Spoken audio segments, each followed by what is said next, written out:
Hey, what's up guys? I'm so glad you're here in this first little free video, this free speaking boot camp. It's going to be great stuff. I'm going to be covering things that are very important and helpful. I'm going to dive right into it. This first video, I want to cover things that will stop you from improving, mindsets that are incorrect, that are not helpful, because if you have those mindsets and you don't think what you do is going to work, if you don't think you can get better, if you don't think your speech is going to go well, if you're expecting not to be charming, it can really cut your legs out from under you. It's like clipping your wings. There are a lot of studies on this. It's pretty fascinating. When kids are told that they're not good at math, they'll perform worse on a test. I'm not saying like throughout their life. Like if you have a kid and they take a test and you tell the kid, oh, you're not good at math, and they believe it, they'll do worse on the test than if you don't tell them. Hopefully that goes without saying, but it applies to everything. So believing that you can improve, believing that you can do better is going to allow you to improve. So let's get into the three main things for you to avoid so that you can really get better at speaking. Number one is focusing on things you can't control, or having things you can control and in your mind making yourself think you can't control them. What do I mean by this? So in terms of things you can't control, you can't control your face, you can control your body type in terms of fitness, but you can't control everything about it. If you have an accent, you could influence it, but you can't necessarily totally control it. I can have good vocal technique, but your voice is more or less what your voice is going to be. Certain people have a higher voice, a lower voice. These are all things that you can't control, or you can't fully control. And a lot of people zero in on these things like, oh, I don't have a good stage presence physically, or I don't have the right voice, or stuff like that. And that stuff is total nonsense. People with all voice types, all body types, every accent, every ethnicity are excellent speakers. Like, there's no question of that. There's just proof. If you do the research, anyone can be an excellent speaker. Additionally, just those factors don't matter that much. Like, I've been told you need to be large physically to have a stage presence, and I'm not. And I'm always told, wow, you look powerful on stage, you have such a presence, and I do. Because I'm good at speaking. I mean, it's really about what you do, it's about your skill set, it's about believing you can do it, having the right sub-communications because you believe you can do it. So that's really important. The second part of that is people creating things in their head that they can control and thinking they can't control them. Like people are like, oh, I just have stage fright, or I'm just nervous, or I'm just not charming, or I'm not funny, or I don't have it. That is in your control. Being charismatic, being a good speaker is a learnable skill. I was incredibly socially awkward when I was a kid, teenager, for like a really long time. It didn't come naturally. I would tell stories and people would be confused. So it's two things. One, you might have abilities you don't know you have because you're not allowing yourself to release it. And secondly, again, you can learn it. If you don't know how to tell a story, you're not going to tell a story well.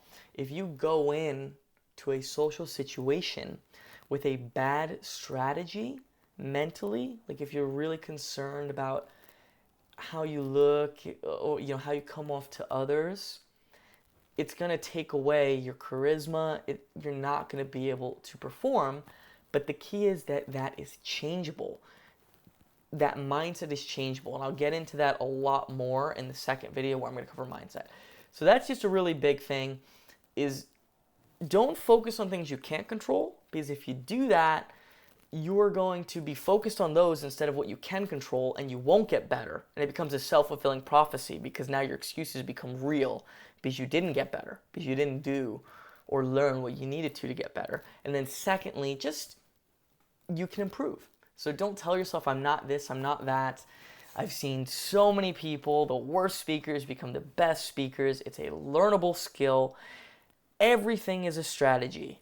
What confidence can come down to strategy, come down to your mindset. It is very, very, very learnable.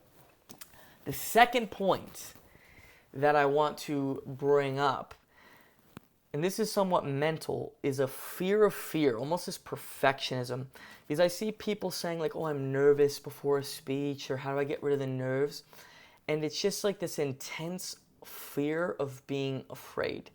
With that, it's very important to realize you can be nervous and still be very charismatic. You could be nervous and then the nervousness can go away. Oftentimes, people don't know how nervous you are. There have been a lot of studies on this. If you ask, let's just say me, we'll use me. Let's say you say, okay, Dylan, how confident are you from 1 to 10? And maybe I say 6. They say, all right, Dylan's friends, how confident is Dylan? They'll say 10. And it's always like this. Sometimes, say, Bob or Jill says, oh, I'm a 3. And their friends say, oh, they're an 8. The reason being is everyone has doubts and fears, but the outside world doesn't read them. So realize that you can have doubts, you can be nervous, and still perform at an incredibly high level. So it's okay to be afraid. Number 3, and this is a similar one, where it's on that perfectionism path, is just having the wrong, excessively nitpicky strategy. So perhaps you saw some of my ads on YouTube videos, and some of them advocate this very tactical strategy. Now, I just talked about tactics being helpful, but I like to use a lot of tactics like mindsets, like breaking down what thoughts create confidence. Like instead of just, oh, I'm afraid or I'm self-conscious, like, all right, what are you thinking? Why are you thinking that? And then let's change those thoughts to ones that are more empowering.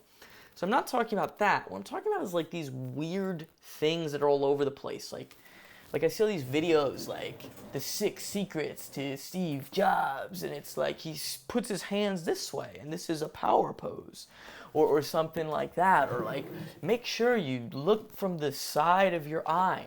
And it gets super nitpicky and unnatural. Now, I have some good credentials from Toastmasters. I was a 6-time best speaker in the largest club in New York City, but there can be problems with it. Like occasionally I'll see people in Toastmasters where they like do every little technical thing right, and it makes them robotic. Now, I'm not saying to discourage you from learning technique, but more so to encourage you to realize you don't need to be perfect. Like Steve Jobs' commencement speech, for example, is considered so good, and he says a bunch of times in the beginning.